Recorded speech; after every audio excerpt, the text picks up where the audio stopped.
Chapitre 41. Jésus à Hébron, la maison de Zacharie, Aglaé. Vers quelle heure arriverons-nous? Demande Jésus qui marche au centre du groupe que précèdent les brebis qui broutent l'herbe des talus. Élie.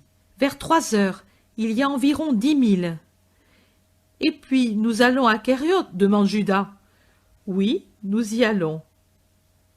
Et n'était-il pas plus court d'aller de Juda à Kérioth? Il ne doit pas être loin. Est-ce vrai, berger? 2 000 de plus ou moins. Ainsi nous en faisons plus de 20 pour rien. Judas, pourquoi cette inquiétude? Dit Jésus. Je ne suis pas inquiet, maître, mais tu m'avais promis de venir à ma maison. Et j'irai, je tiens toujours mes promesses. J'ai envoyé prévenir ma mère, et toi, du reste, tu l'as dit, avec les morts, on est encore présent par l'esprit. Je l'ai dit, mais, Judas, réfléchis, tu n'as pas encore souffert pour moi. Cela fait 30 années qu'ils souffrent, et ils n'ont jamais trahi, pas même le souvenir de moi. Pas même le souvenir. Ils ne savaient pas si j'étais vivant ou mort, et pourtant, ils sont restés fidèles. Ils se souvenaient de moi, nouveau-né, enfant, qui ne leur manifestait que mes pleurs et mon appétit du lait maternel. Et pourtant, ils m'ont vénéré comme Dieu. À cause de moi, ils ont été frappés, maudits, persécutés, comme la honte de la Judée. Et pourtant, leur foi à chaque coup ne vacillait pas, ne se desséchait pas, mais poussait des racines plus profondes et en devenait plus vigoureuses. À propos, cela fait quelques jours que la question me brûle les lèvres. Ce sont tes amis et ceux de Dieu, n'est-ce pas? Les anges les ont bénis avec la paix du ciel, n'est-il pas vrai? Ils sont restés justes malgré toutes les tentations, n'est-ce pas? Explique-moi alors pourquoi ils ont été malheureux. Et Anne, elle a été tuée pour t'avoir aimé. Tu en conclus par conséquent que mon amour et celui qu'on me donne portent malchance. Judas. Non, mais c'est cela. Il me déplaît de te voir tellement fermé à la lumière, tellement possédé par le sens humain. Non, laisse-le tranquille, Jean, et toi aussi, Simon. Je préfère qu'il parle. Je ne lui en ferai jamais de reproche. Seulement, je veux que les âmes s'ouvrent pour y faire entrer la lumière. Viens ici, Judas. Écoute, tu pars d'un jugement qui est commun à tant d'hommes qui vivent, à tant qui vivront. J'ai dit jugement. Je devrais dire erreur. Mais étant donné que vous le faites sans malice, par ignorance de ce qu'est la vérité, ce n'est pas une erreur, mais seulement un jugement imparfait, comme le peut être le jugement d'un enfant. Et enfant vous l'êtes, pauvres hommes. Et je suis ici, maître, pour faire de vous des adultes capables de discerner le vrai du faux, le bon du mauvais, le meilleur du bon. Écoutez donc. Qu'est-ce que la vie? C'est un temps d'attente, je dirais les limbes des limbes que vous donne le Dieu Père, pour prouver votre nature de bon fils ou de bâtard, et pour vous réserver, d'après vos œuvres, un avenir qui ne connaîtra plus ni attente ni épreuve. Maintenant, vous, dites-moi, serait-il juste que quelqu'un, parce qu'il a eu le rare avantage d'avoir la possibilité de servir Dieu d'une manière particulière, jouisse aussi d'un privilège spécial pendant toute sa vie? Ne vous semble-t-il pas qu'il a déjà beaucoup reçu et que pour ce motif il puisse se dire heureux, même s'il ne l'est pas humainement? Ne serait-il pas injuste que celui qui possède déjà en son cœur la lumière d'une manifestation divine et le sourire approbatif de sa conscience possède encore des honneurs et des biens terrestres? Ne serait-ce pas aussi imprudent? Simon. Maître, je dis que ce serait encore de la profanation. Pourquoi mettre des joies humaines là où tu es, toi, quand quelqu'un te possède, et ils t'ont possédé, eux seuls riches en Israël, pour t'avoir eu depuis 30 ans? Il ne lui faut avoir rien d'autre. On ne pose pas objet humain sur le propitiatoire, et un vase consacré ne sert que pour des usages saints. Eux sont des consacrés du jour qu'ils ont vu ton sourire, et rien, non, rien qui ne soit pas toi, ne doit entrer dans leur cœur qui te possède. Fussé-je comme eux, dit Simon. Cependant, tu t'es empressé, après avoir vu le maître et après ta guérison, de reprendre possession de tes biens, répond ironiquement Judas. C'est vrai, je l'ai dit et je l'ai fait, mais sais-tu pourquoi? Comment peux-tu juger si tu ne sais pas tout? Mon homme d'affaires a reçu des ordres précis. Maintenant, Simon le Zélote est guéri. Ses ennemis ne peuvent plus lui nuire, ni l'isoler, ni le faire poursuivre, car il n'appartient plus à aucune secte, mais seulement à Jésus. Il peut disposer de ses biens qu'un homme honnête et fidèle lui a gardés. Et moi, propriétaire, encore pour une heure, j'ai fixé la destination de leur prix pour en tirer plus d'argent de leur vente et pouvoir dire « Non, cela je ne le dis pas ». Ce sont les anges qui le disent pour toi, Simon, et l'inscrivent dans le livre éternel, dit Jésus. Simon regarde Jésus. Les deux regards se rencontrent, l'un étonné, l'autre bénissant. « Comme toujours, j'ai tort. » Simon. « Non, Judas, tu as le sens pratique, toi-même tu le dis. » Jean. « Oui, mais avec Jésus, même Simon-Pierre était attaché au sens pratique, et maintenant, au contraire. Toi aussi, Judas, tu deviendras comme lui. Il y a peu de temps que tu es avec le Maître, nous, il y a plus longtemps, et nous sommes déjà meilleurs, dit Jean, toujours plus doux et conciliant. Il n'a pas voulu de moi, autrement j'aurais été avec lui depuis la Pâque. Judas est vraiment nerveux aujourd'hui. Jésus coupe court en disant à Lévi, « As-tu jamais été en Galilée ?»« Oui, Seigneur. Tu viendras avec moi pour me conduire près de Jonas. Tu le connais ?»« Oui, à Pâques on se voyait toujours. J'allais vers lui alors. » Joseph baisse la tête mortifié. Jésus le voit. « Vous ne pouvez pas venir ensemble. Élie resterait seul avec le troupeau, mais tu viendras avec moi jusqu'au passage de Jéricho, où nous nous séparerons pour quelque temps.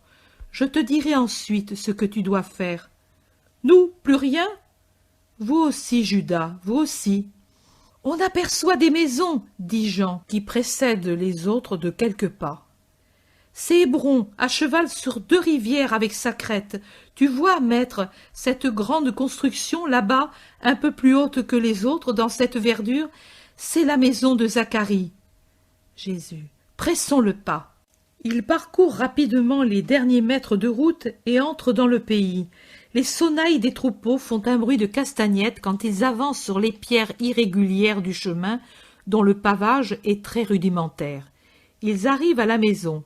Les gens regardent ce groupe d'hommes différents d'aspect, d'âge, de vêtements, au milieu de la blancheur du troupeau. Élie. Oh, c'est changé. Ici, il y avait une grille. Maintenant, à sa place, il y a un portail de fer qui coupe la vue et aussi un mur de clôture plus haut qu'un homme, et ainsi on ne voit rien. Peut-être y aura-t-il une ouverture par derrière. Allons voir. Ils font le tour d'un vaste quadrilatère, d'un rectangle plutôt, mais le mur s'élève partout à la même hauteur. « Le mur est construit depuis peu, dit Jean en l'observant. Il n'y a pas d'interruption, et par terre il reste encore de la chaux en pierre. » Élie. « Je ne vois pas non plus le tombeau. Il était du côté du bosquet. Maintenant le bosquet est en dehors du mur, et l'on dirait un terrain communal. On y fait du bois. » Élie est perplexe. Un homme, un vieux bûcheron de petite taille mais robuste, qui observe le groupe, cesse de scier un tronc abattu et vient vers le groupe. « Qui cherchez-vous » Élie. « Nous voulions entrer dans la maison pour prier au tombeau de Zacharie. »« Il n'y a plus de tombeau. Vous n'êtes pas au courant? Qui êtes-vous » Élie. « Je suis un ami de Samuel, le berger. Lui... » « Il ne faut pas, Élie, dit Jésus. Élie se tait. Le bûcheron. « Ah, Samuel! Oui, mais depuis que Jean, le fils de Zacharie, est en prison, la maison n'est plus à lui. C'est un malheur, parce que lui faisait distribuer tous les revenus de sa propriété aux pauvres d'Hébron. Un matin, il est venu un individu de la cour d'Hérode, il a jeté Joël dehors, a mis les scellés, puis est revenu avec des maçons pour faire construire le mur. Le tombeau était là, au coin. Il n'en a pas voulu. Et un matin, nous l'avons trouvé endommagé, déjà à moitié démoli. Les pauvres ossements tout mélangés. Nous les avons ramassés comme nous avons pu. Ils sont maintenant dans un seul cercueil, et dans la maison du prêtre Zacharie, ce dégoûtant loge ses maîtresses. Maintenant, c'est une mime de Rome. C'est pour cela qu'il a élevé le mur. Il ne veut pas que l'on voie. La maison du prêtre, une maison close, la maison du miracle et du précurseur, car c'est certainement lui, si même lui n'est pas le Messie. Et que d'ennuis nous avons eus pour le Baptiste. Mais c'est notre grand, notre vraiment grand. Déjà sa naissance était un miracle. Élisabeth, vieille comme un chardon sec, devint féconde comme un pommier d'Adar. Premier miracle. Puis arriva une cousine, une sainte, pour l'aider et délier la langue du prêtre. Elle s'appelait Marie. Je me souviens d'elle, bien qu'on ne la voyait que très rarement. Comment cela arriva-t-il? Je ne sais. On dit que pour faire plaisir à Élisabeth, elle lui fit poser la bouche muette de Zacharie sur son sein qui avait conçu, ou qu'on lui fit mettre ses doigts dans la bouche. Je ne sais pas bien.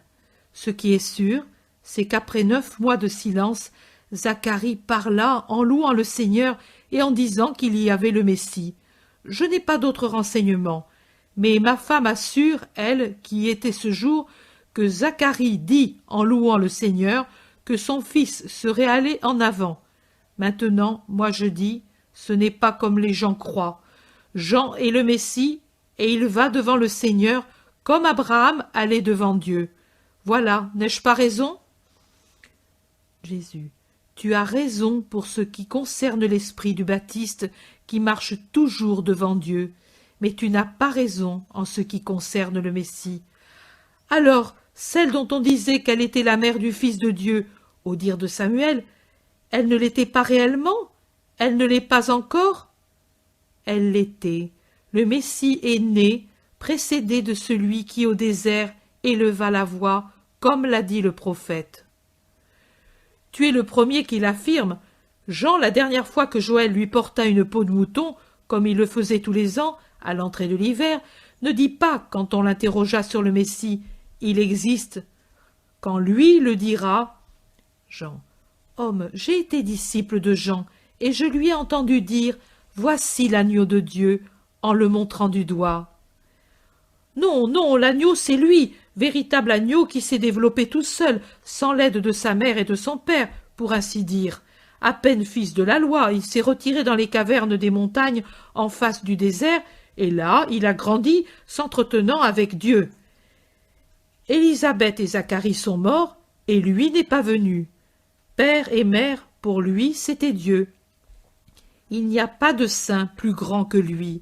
Demandez à tout Hébron. Samuel le disait, mais ce sont les Bethléemites qui doivent avoir eu raison. Le saint de Dieu, c'est Jean. Si quelqu'un te disait « Je suis le Messie », que lui dirais-tu? Demande Jésus. Je l'appellerai blasphémateur et je le chasserai à coups de pierre. Et s'il faisait un miracle pour prouver qu'il l'est, je l'appellerai possédé du démon. Le Messie viendra quand Jean se fera connaître dans sa véritable identité. La haine même d'Hérode en est la preuve. Lui, le rusé, sait que Jean est le Messie. Il n'est pas né à Bethléem, mais quand il sera libéré, après avoir annoncé lui-même son prochain avènement, il se manifestera à Bethléem. Bethléem aussi l'attend. Tandis que... Oh, vas-y, si tu n'as pas peur de parler aux Bethléemites d'un autre Messie, et tu verras. Vous avez une synagogue? Oui, tout droit, à 200 pas par ce chemin. Tu ne peux te tromper. Tout près est la sépulture des restes violés. Adieu, et que le Seigneur t'éclaire. Ils s'en vont. Ils reviennent sur le devant. Au portail, il y a une femme jeune, à la tenue provocante, très belle. « Seigneur, tu veux entrer dans la maison? Entre !» Jésus la regarde sévère comme un juge et ne parle pas. C'est Judas qui s'en charge, approuvé par tous. « Rentre, effronté, ne nous profane pas de ta respiration, chienne famélique !» La femme rougit vivement et baisse la tête. Elle s'empresse de disparaître, confuse, insultée par les gamins et les passants. Qui est assez pur pour dire « Je n'ai jamais désiré la pomme offerte par Ève, dit Jésus sévère. Et il ajoute, indiquez-le-moi, celui-là, et j'irai le saluer. Saint, personne. Et alors, sinon, par mépris, mais par faiblesse, vous vous sentez incapable de l'approcher, retirez-vous. Je n'oblige pas les faibles à une lutte inégale. Femme, je voudrais entrer.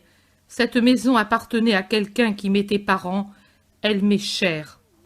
Entre, Seigneur, si tu n'éprouves pas de dégoût pour moi. Laisse la porte ouverte pour que les gens voient et ne jasent pas. Jésus passe sérieux, solennel. La femme le salue, subjuguée, et n'ose bouger. Mais les insultes de la foule la piquent jusqu'au sang. Elle s'enfuit en courant au fond du jardin, pendant que Jésus va jusqu'au pied de l'escalier, jette un coup d'œil par la porte entr'ouverte, mais ne rentre pas. Puis il va vers l'emplacement du tombeau, là où maintenant se trouve une espèce de petit temple païen. Les ossements des justes, même desséchés et dispersés, répandent un baume purifiant et des semences de vie éternelle. Paix aux morts dont la vie a été bonne, paix aux purs qui dorment dans le Seigneur, paix à ceux qui ont souffert mais n'ont pas voulu connaître le vice, paix aux vrais grands du monde et du ciel, paix. La femme, en suivant une haie qui la dissimule, la rejoint. « Seigneur !» « Femme ?» ?»« Ton nom, Seigneur ?»« Jésus. »« Je ne l'ai jamais entendu. Je suis romaine, mime et ballerine. Je ne suis experte qu'en lascivité. Que veut dire ce nom? Le mien, c'est Aglaé, et il veut dire vice. Le mien veut dire sauveur. Comment sauves-tu? Qui? Celui qui veut sincèrement le salut. Je sauve en enseignant à être pur, à vouloir la douleur ainsi que l'honneur, le bien à tout prix. Jésus parle sans aigreur, mais aussi sans se tourner vers la femme. Je suis perdu. Je suis celui qui cherche ceux qui sont perdus. Je suis morte. Je suis celui qui donne la vie. Je suis saleté et mensonge. Je suis pureté et vérité. Tu es bonté aussi, toi qui ne me regardes pas, ne me touche pas et ne me piétine pas, pitié pour moi. C'est à toi d'abord d'avoir pitié de toi, de ton âme. Qu'est-ce que c'est l'âme? C'est ce qui, de l'homme, fait un Dieu et non un animal. Le vice, le péché la tue, et, elle morte, l'homme devient un animal repoussant. Je pourrais te voir encore? Celui qui me cherche me trouve. Où résides-tu? Là où les cœurs ont besoin du médecin et des remèdes pour devenir honnêtes. Alors, je ne te verrai plus. Où je reste, on ne veut ni médecin, ni remède, ni honnêteté. Rien ne t'empêche de venir où je suis. Mon nom, on le criera dans les rues, et il arrivera jusqu'à toi. Adieu. Adieu, Seigneur, laisse-moi t'appeler Jésus. Oh, non pas par familiarité, pour que rentre un peu de salut en moi. Je suis Aglaé, souviens-toi de moi. Oui, adieu. La femme reste au fond du jardin. Jésus sort, l'air sévère. Il regarde tout le monde. Il remarque la perplexité chez les disciples, le mépris chez les Hébronites. Un esclave ferme le portail. Jésus va droit par le chemin. Il frappe à la synagogue. Un petit vieux s'avance, haineux. Il ne donne même pas à Jésus le temps de parler. La synagogue est interdite. Pas question de ce lieu saint pour ceux qui parlent aux courtisanes. Va-t'en. Jésus se retourne sans parler et continue sa route, les siens derrière lui, jusqu'à la sortie d'Hébron. Alors il parle. « Pourtant tu l'as bien voulu, maître, » dit Judas. « Une courtisane !» Judas, en vérité je te le dis, qu'elle s'élèvera au-dessus de toi. Et maintenant, toi qui me blâmes, que me dis-tu des Juifs? Dans les lieux les plus saints de la Judée, nous avons été bafoués et chassés, mais c'est ainsi.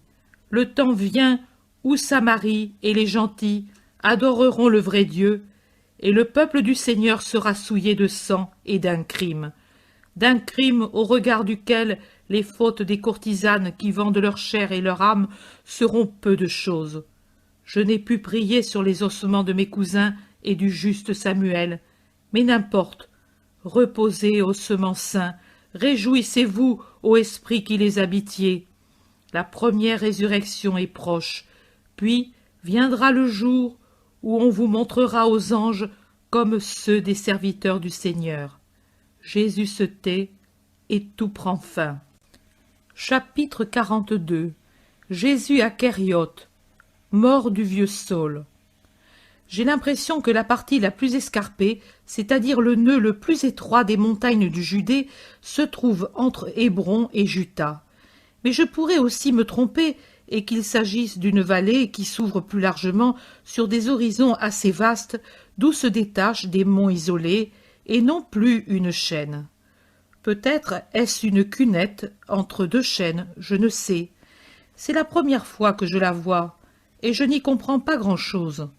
Dans des champs assez étroits, mais bien tenus, cultures diverses de céréales, orge, seigle surtout, et aussi de beaux vignobles sur les terres les plus ensoleillées. Puis, en montant, des bois de pins et de sapins et d'autres essences forestières. Une route discrète donne entrée sur un petit village. « C'est le faubourg de Kériote. Je te prie de venir à ma maison de campagne. Ma mère t'y attend. Puis nous irons dans Kériote, dit Judas, qui n'y tient plus tant il est agité. Je n'ai pas dit que maintenant Jésus n'est plus qu'avec Judas, Simon et Jean.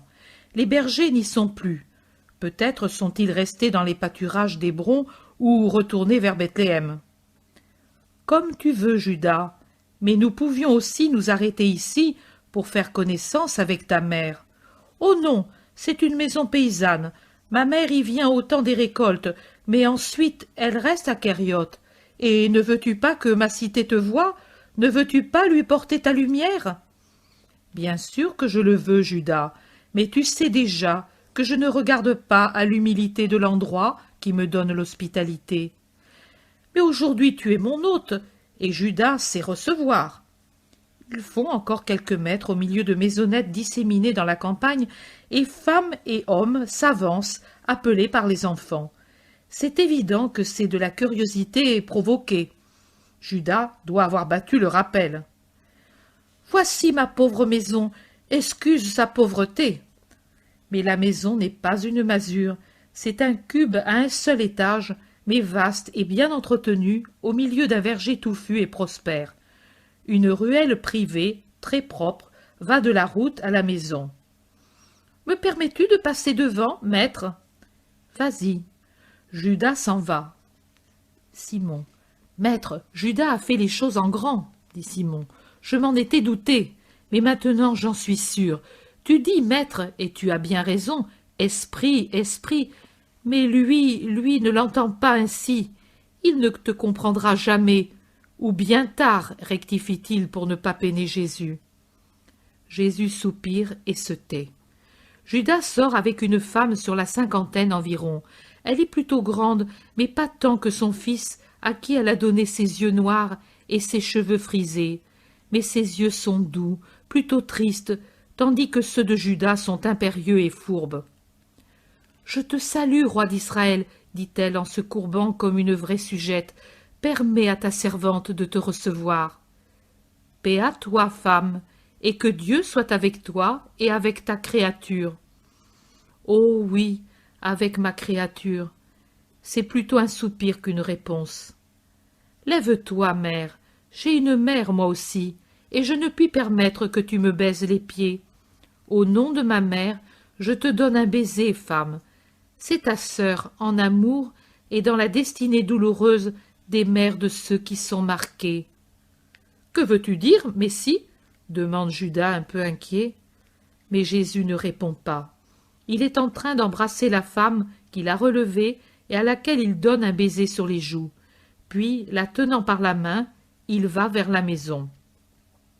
Ils entrent dans une pièce fraîche à laquelle donnent de l'ombre des rideaux à rayures frais. Tout est prêt, des boissons fraîches et des fruits aussi, mais la mère de Judas appelle d'abord une servante qui apporte de l'eau et des essuie-mains. La maîtresse voudrait déchausser Jésus et laver ses pieds poussiéreux, mais Jésus s'y oppose. « Non, mère. La mère est une créature trop sainte, surtout quand elle est honnête et bonne comme toi, pour que je permette que tu prennes une attitude d'esclave. » La mère regarde Judas, un regard étrange, et puis elle s'éloigne. Jésus s'est rafraîchi. Quand il va remettre ses sandales, la femme me revient avec une paire de sandales neuves. Voici notre Messie. Je crois avoir bien fait, comme Judas voulait. Il m'a dit, un peu plus longue que les miennes et de même largeur. Mais pourquoi, Judas? Tu ne veux pas me permettre de t'offrir un cadeau? N'es-tu pas mon roi et Dieu? Oui, Judas, mais tu ne devais pas donner tant de dérangement à ta mère. Tu sais comme je suis. Je le sais, tu es saint, mais tu dois te présenter comme un roi saint. C'est ce qui s'impose. Dans le monde où les 9/10 sont des sots, il faut une présentation qui en impose. Je le sais. Jésus a chaussé ses sandales neuves de cuir rouge aux courroies percées, avec une empeigne qui monte jusqu'à la cheville, beaucoup plus belle que ces simples sandales d'artisan et semblables aux sandales de Judas, qui sont des escarpins d'où sortent seulement les bouts de pied. Le vêtement aussi, mon roi, je l'avais préparé pour mon Judas, mais lui te le donne, c'est du lin frais et neuf. Permets qu'une mère t'habille comme s'il s'agissait de son fils. Jésus se retourne pour regarder Judas, mais ne réplique pas. Il délace la gaine de son vêtement au cou et fait retomber l'ample tunique de ses épaules en restant avec la tunicelle de dessous. La femme lui passe le beau vêtement neuf. Elle lui présente une ceinture qui est un galon tout brodé, d'où part un cordon qui finit en gros pompons. Jésus, certainement, se sentira à l'aise dans ses vêtements frais et nets, mais il ne paraît pas très heureux. Pendant ce temps, les autres se sont nettoyés. « Viens, maître, ce sont des fruits de mon modeste verger, et cela c'est de l'hydromel que ma mère fabrique. Toi, Simon, peut-être tu préfères ce vin blanc. Prends, c'est de ma vigne. Et toi, Jean, comme le maître ?» Judas jubile en versant dans de belles coupes d'argent, en montrant qu'il a des moyens. La mère parle peu. Elle regarde, regarde, regarde son Judas, et plus encore, elle regarde Jésus. Jésus, avant de manger, lui présente le plus beau fruit. Ce sont de gros abricots, me semble-t-il, des fruits jaunes rouges, mais ce n'est pas des pommes. Et quand il lui dit « Toujours la mère d'abord », ses yeux s'emperlent de larmes. « Maman, le reste est fait ?» demande Judas. « Oui, mon fils, je crois avoir tout bien fait, mais j'ai toujours vécu ici, et je ne sais pas les habitudes des rois. »« Quelles habitudes, femme? Quel roi? Mais qu'as-tu fait, Judas? Mais n'es-tu pas le roi promis à Israël? Il est temps que le monde te salue comme tel, et cela devait arriver pour la première fois ici dans ma cité, dans ma maison. Je te vénère avec ce titre, par amour pour moi et par respect pour ton nom de Messie, de Christ, de roi que les prophètes t'ont donné par ordre de Yahvé. Ne me démens pas. Femme, amie, je vous en prie, j'ai besoin de parler avec Judas. Je dois lui donner des ordres précis. La mère et les disciples se retirent. « Judas, qu'as-tu fait? M'as-tu si peu compris jusqu'à présent? Pourquoi m'abaisser au point de faire de moi un puissant de la terre et même un ambitieux qui recherche cette puissance? Et tu ne comprends pas que c'est rabaisser ma mission et même lui faire obstacle? Oui, un obstacle, c'est indéniable. Israël est soumis à Rome. Tu sais ce qui advint quand il voulut s'élever contre Rome quelqu'un qui fait figure de chef populaire et qui laisse soupçonner d'organiser une guerre de libération? Tu as vu ces jours-ci, précisément, tu as vu comment on s'est acharné sur un bébé parce qu'on voyait en lui un futur roi selon le monde?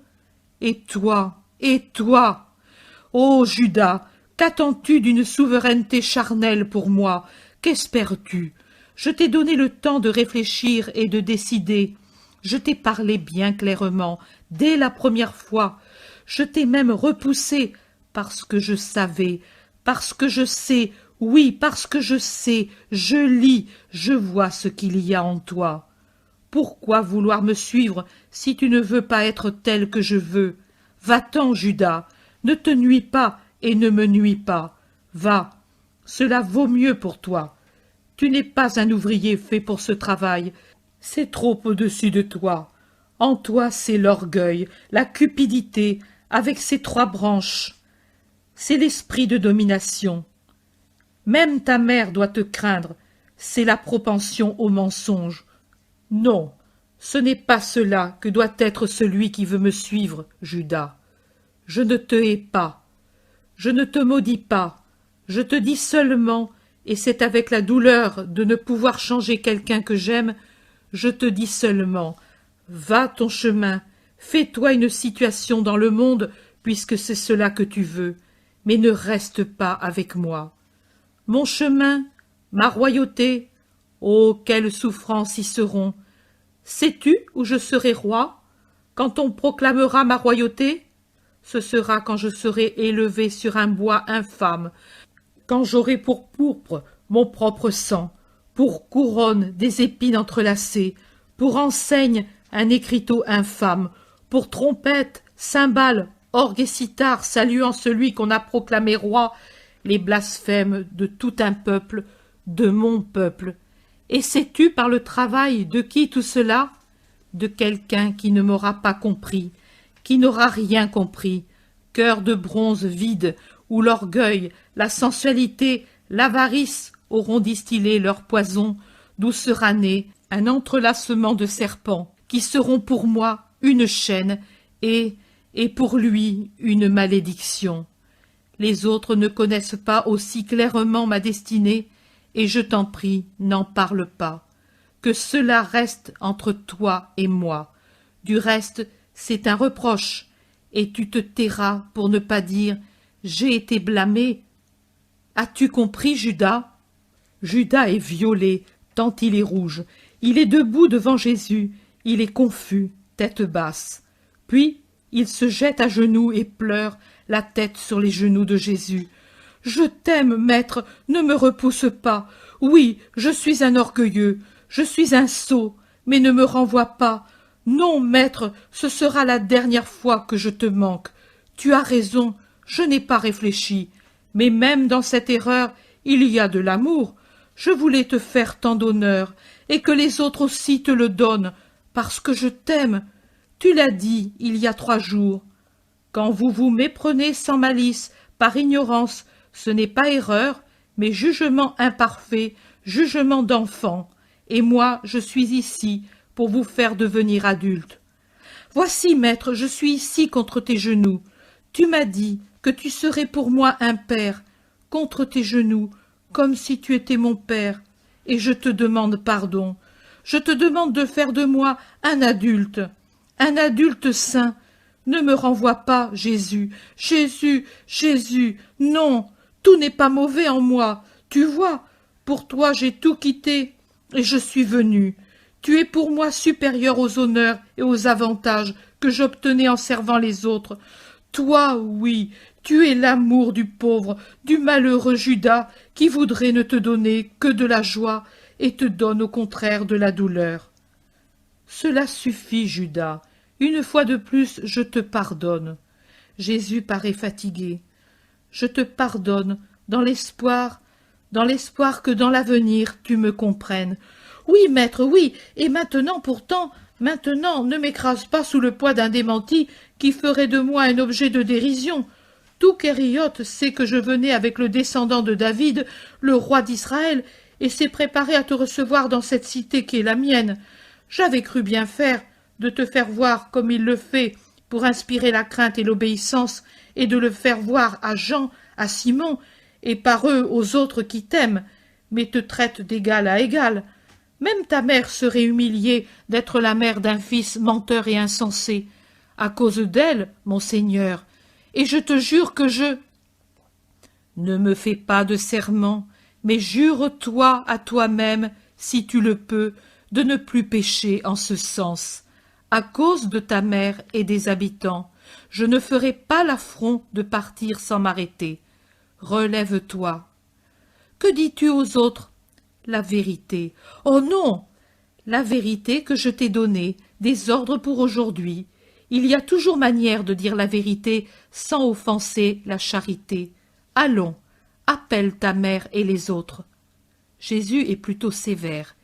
Il ne se remet à sourire que quand Judas revient avec sa mère et les disciples.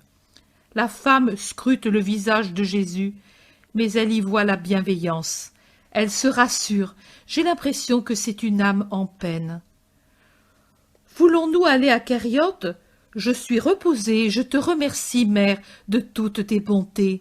Que le ciel te récompense et donne pour la charité que tu as envers moi repos et joie au conjoint que tu pleures. La femme cherche à lui baiser la main, mais Jésus lui met la main sur la tête en la caressant et ne la laisse pas faire. « Le char est prêt, maître, viens !» Dehors, en fait, voilà qu'arrive un char tiré par des bœufs. C'est un beau char, pratique, sur lequel on a disposé pour servir de siège des coussins couverts de housses rouges. « Monte, maître !» La mère d'abord. La femme monte, puis Jésus et les autres. « Ici, maître !» Judas ne l'appelle plus roi. Jésus s'assoit sur le devant avec Judas près de lui. En arrière, la femme et les disciples. Le conducteur pique les bœufs et les stimule en marchant à côté. Le trajet est court, 400 mètres, un peu plus, puis voilà qu'on aperçoit les premières maisons de Kériote, qui me paraît une petite cité bien ordinaire. Dans la rue ensoleillée, un petit garçon regarde et puis part comme une fusée.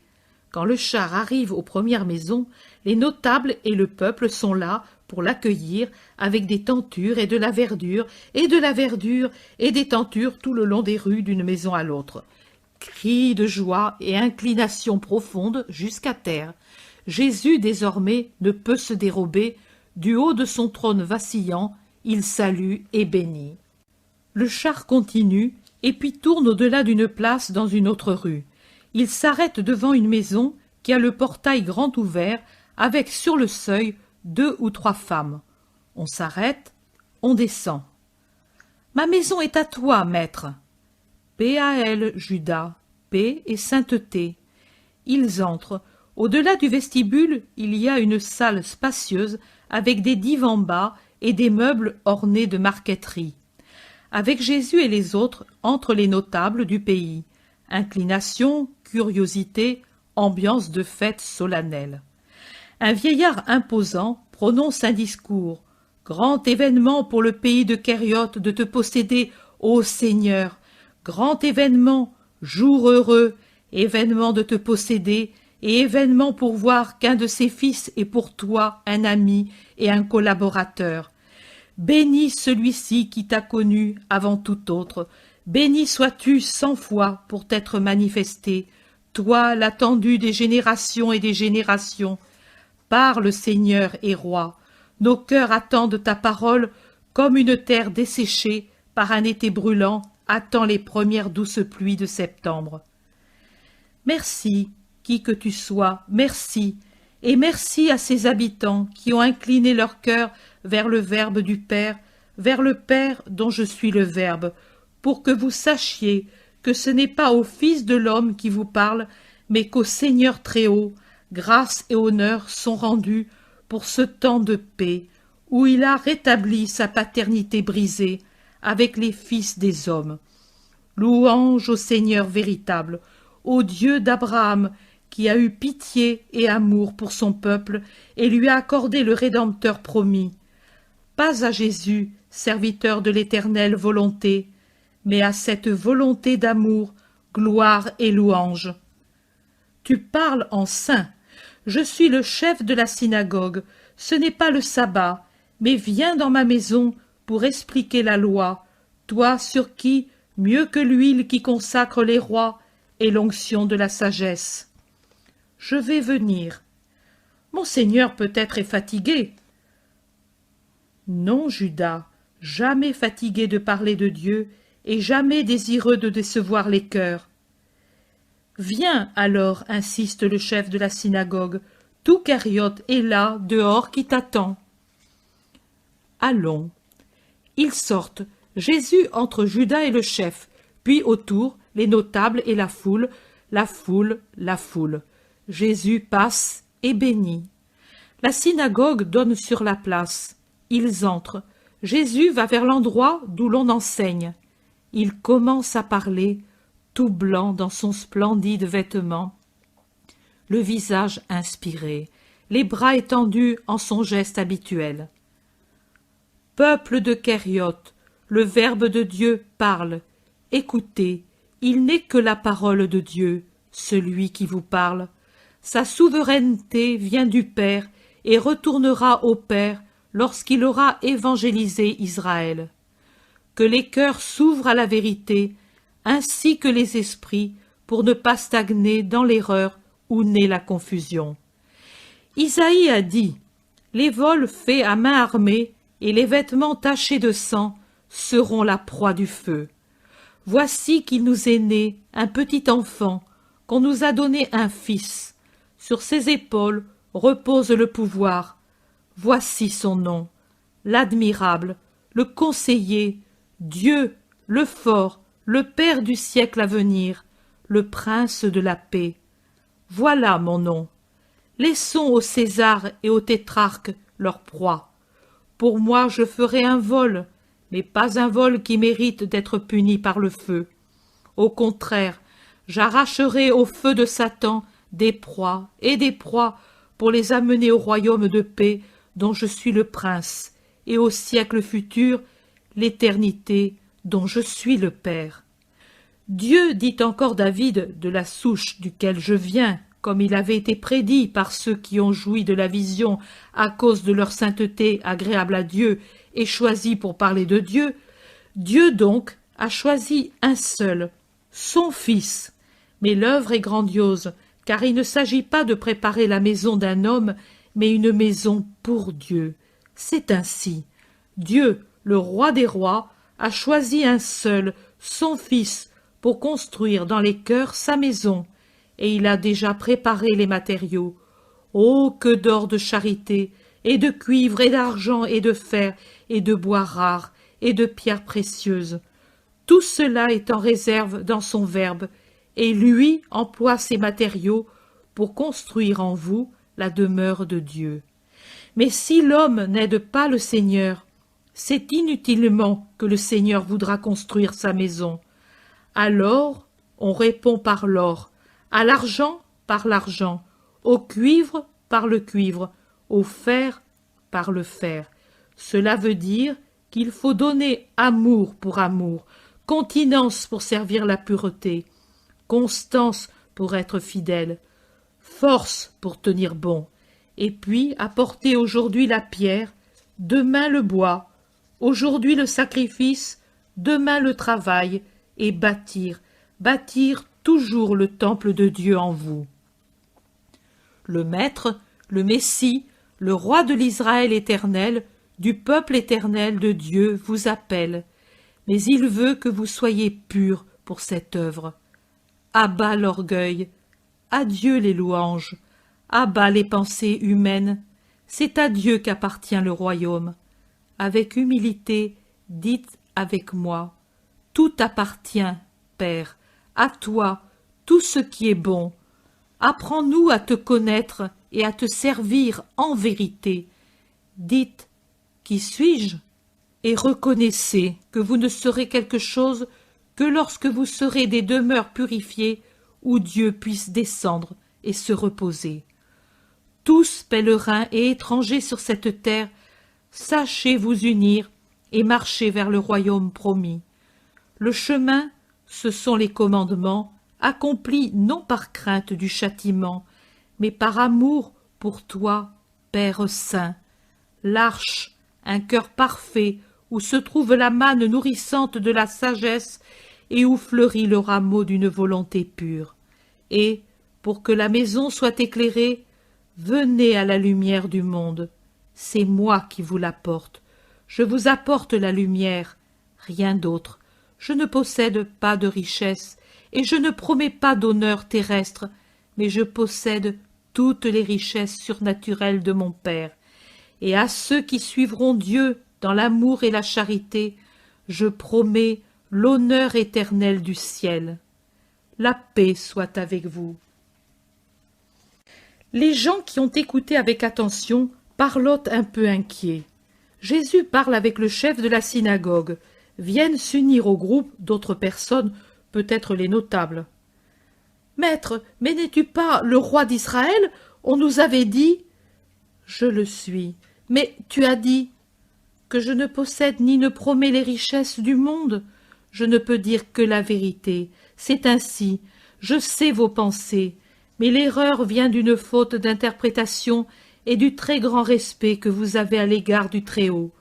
On vous a dit, le Messie vient, et vous avez pensé, comme beaucoup en Israël, que Messie et roi, c'était une même chose. Élevez plus haut votre esprit. Observez ce beau ciel d'été. Il vous paraît qu'il finit là, que sa limite, c'est où l'air semble une voûte de saphir? Non, plus loin, il y a d'autres couches plus pures, des azurs plus nets, jusqu'à l'azur inimaginable du paradis où le Messie amènera les justes morts dans le Seigneur. C'est la même différence entre la royauté messianique qu'imagine l'homme et la royauté réelle, toute divine. Mais pourrons-nous, nous, pauvres hommes, lever les yeux jusqu'à ces hauteurs? Il suffit de le vouloir, et si vous le voulez, voici que je vous aiderai. Comment devons-nous t'appeler, si tu n'es pas roi?